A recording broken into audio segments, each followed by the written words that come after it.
Hello बच्चों, कैसे हैं आप सभी। उम्मीद है आप सभी अच्छे होंगे। आपका स्वागत है लर्न विथ रूबी खान के साथ। मैं आज लेकर आ गई हूँ आप सभी के साथ होम साइंस का 12th बिहार बोर्ड एग्जाम 2026 में पूछे जाने वाले ऑब्जेक्टिव क्वेश्चन, जो टोटल नंबर 70 नंबर का पूरा रहता है क्वेश्चन पेपर, जिसमें से 35 नंबर का आप लोगों का ऑब्जेक्टिव बनाना पड़ेगा, फिर 35 सब्जेक्टिव। ठीक है, इसमें जो टॉपिक मैं लेकर आई हूँ अभी, प्रदूषण खाद्य पदार्थ, इससे बहुत ज़्यादा क्वेश्चन पूछा गया है। तो क्वेश्चन 1 है, वायु प्रदूषण के लिए कौन सी गैस जिम्मेदार है। तो इसका आंसर देना कार्बन मोनोऑक्साइड, मतलब कोई भी दे दे इनमें से एक भी, तो कोई भी टिक लगा देना। ठीक है, carbon monoxide, carbon dioxide, sulphur dioxide. Question number 2, इनमें से कौन बीमारी जल प्रदूषण से नहीं होता है। तो इसका आंसर देना संक्रामक रोग नहीं होता है, बाकी सब जल प्रदूषण से होने वाले। क्वेश्चन नंबर 3 है, किस क्रिया में संदूषित जल का उपयोग नहीं करना चाहिए। तो पौधों में नहीं, वाहनों की धुलाई, खाना बनाना, इनमें से क्या होगा, इसका सभी हो जाएगा। क्वेश्चन नंबर 4, इनमें से कौन सी बीमारी भारत में पूरी तरह खत्म हो चुकी है। तो चेचक ऐसी बीमारी है जो भारत में पूरी तरह समाप्त हो चुकी है। ठीक है। क्वेश्चन नंबर 5, पीलिया से शरीर का कौन सा अंग प्रभावित होता है। तो इसका आंसर होगा लीवर और यकृत। क्वेश्चन नंबर 6, इनमें से कौन से प्रोटीन का सबसे समृद्ध स्रोत है। तो अंडा, मछली, मांस, सोयाबीन, दालें। क्वेश्चन नंबर 7, इनमें से कौन भोजन खराब होने का कारक है। तो सभी है, जो भी मतलब भोजन खराब हो सकता है उससे, इनमें से सभी। क्वेश्चन नंबर 8, इनमें से ग्रामीण क्षेत्र में प्रदूषण का क्या कारण है। तो खुले में स्वच्छ प्लास्टिक, गाड़ी से निकलने वाला धुआं, उपयुक्त में से सभी, इसका आंसर दे देना। क्वेश्चन नंबर 9, दूध को संरक्षित करने के लिए किस विधि का उपयोग सबसे अधिक किया जाता है। तो इसका आंसर होगा पाश्चराइजेशन। इसमें क्या होता है कि दूध को 71 डिग्री सेल्सियस के माध्यम से मतलब उसको हीट किया जाता है, फिर उसके बाद उसमें हीट करने के बाद तुरंत उसको ठंडा किया जाता है। खाद्य मिश्रण निवारण अधिनियम कब लागू हुआ। तो 1 जून 1955 को लागू हुआ। क्वेश्चन नंबर 11, निम्न में से कौन पोषणहीनता से संबंधित है। तो एनीमिया रोग। क्वेश्चन नंबर 12, सामान्य प्रसव के बाद स्तनपान कब शुरू कर देना चाहिए। तो 1 घंटे के भीतर, क्योंकि माँ बच्चे को जन्म देती है तो इसका 1 घंटे के भीतर स्तनपान कराना चाहिए, क्योंकि रोग प्रतिरोधक क्षमता के लिए बहुत फायदेमंद होता है। नंबर 13, कौन भोजन को दूषित नहीं करता। तो इनमें से ये सब दूषित करने वाले पदार्थ है। ठीक है, भोजन तैयार करने में जब हम स्वच्छता का ध्यान रखेंगे तो दूषित नहीं होगा। क्वेश्चन नंबर 14, संक्रामक रोग का कारण क्या होता है। तो बैक्टीरिया, वायरस दोनों होते हैं। क्वेश्चन नंबर 14, संक्रामक रोगों का कारण क्या होता है। तो बैक्टीरिया, वायरस या ए बी दो, इनमें से कोई नहीं। तो इसका आंसर होगा ए बी दोनों।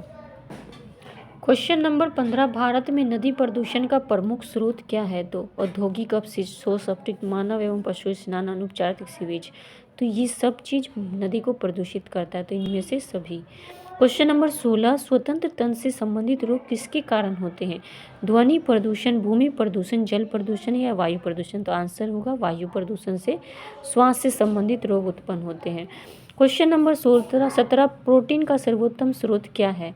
तो प्रोटीन हमसे किससे मिलेगा। तो मांस, मछली, अंडा, दालें वगैरह, इन सब चीज़ों से मिलेगा। और वसा किससे।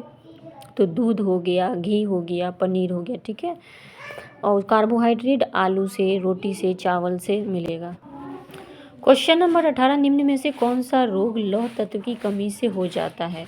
तो इसका आंसर होगा मतलब लौह आयरन की कमी से होने वाला रोग एनीमिया।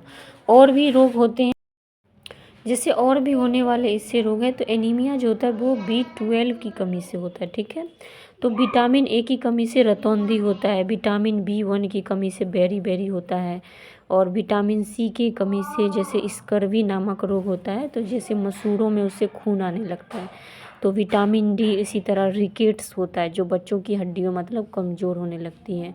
और विटामिन के होता है रक्त का थक्का जमना।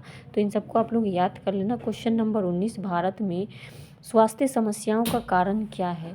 तो इसका आंसर होगा तेज़ी से बढ़ता शहरीकरण, खराब जीवन शैली, प्रदूषण। ठीक है, ये सब दे देना इसका। क्वेश्चन नंबर 20, अपशिष्ट पदार्थों को नए उत्पादन में बदलने की प्रक्रिया को क्या कहा जाता है। पुनर्चक्रण या रिसाइकलिंग, मतलब फिर से इसको दोबारा से किसी नए चीज़ में परिवर्तन कर देना। क्वेश्चन नंबर 21, निम्न में से कौन शीघ्र नष्ट होने वाला खाद्य पदार्थ है। तो दूध क्या है, जल्दी नष्ट हो सकता है, तो आंसर होगा दूध। क्वेश्चन नंबर 22, निम्न में से कौन खाद्य पदार्थों में मिलावट का पता लगाने की विधि है। तो भौतिक परीक्षण, जैसे कि हम रंग रूप देखकर, आकार देखकर पता लगा सकते, रासायनिक परीक्षण, दृश्य परीक्षण। क्वेश्चन नंबर 23, गर्भावस्था के दौरान रक्त में किस तत्व की कमी हो जाती है। तो इसका आंसर होगा कैल्शियम, और दूसरा एक आयरन। क्वेश्चन नंबर 24, जीवन रक्षक हार्मोन किस ग्रंथि से स्रावित होता है? तो एड्रीनल। क्वेश्चन नंबर 25, जल प्रदूषण रोकने के लिए कौन सा रासायनिक पदार्थ प्रयोग किया जाता है? तो क्लोरीन या फिर सोडियम हाइपोक्लोराइट। क्वेश्चन नंबर 26, कौन सी मानवीय गतिविधि पर्यावरणीय निम्नीकरण का कारक है? तो जनसंख्या विस्फोट हो सकता है, वनों की कटाई, नगरीकरण, तो इनमें से सभी। निम्न में से क्वेश्चन नंबर 27, निम्न में से कौन जल को शुद्ध करने की विधि है? तो उबालने से भी जल शुद्ध होता है, क्लोरीनीकरण, छानना, इनमें से सभी हो जाएगा। क्वेश्चन नंबर 28, निम्न में से कौन खाद्य संरक्षण की भौतिक विधि है? तो निर्जलीकरण। क्या होगा आंसर? निर्जलीकरण इसका खाद्य संरक्षण की भौतिक विधि है। क्वेश्चन नंबर 29, कौन सा रोग वायु द्वारा नहीं फैलता? तो खसरा और सर्दी और क्षय रोग, ये सब वायु द्वारा फैलता है, और हैजा जो है वो जल से द्वारा होने वाले रोग है। क्वेश्चन नंबर 30, निम्न में से कौन खाद्य विषाक्त का लक्षण है? मतलब खाद्य को मतलब खाने के बाद हमको मतलब मन खराब होता है, जैसे जी मचलाना, उल्टी, दस्त, इनमें से क्या हो जाएगा? सभी, इनमें से सभी हो जाएगा।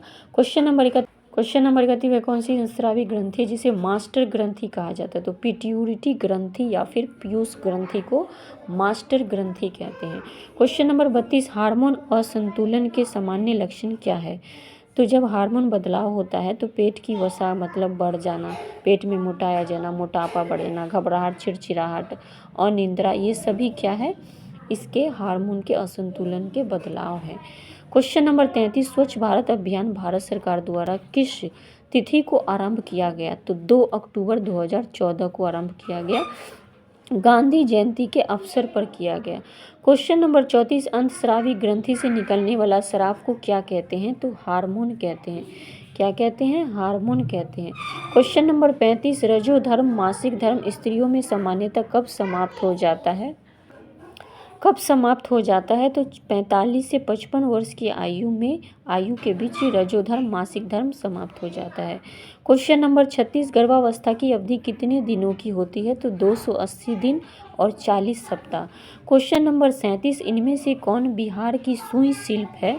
तो सुजनी एक ऐसा मतलब है जो मधुबनी और मुजफ्फरपुर में खासकर मतलब साड़ी या कपड़े पर उसका दृश्य मतलब छापा जाता है।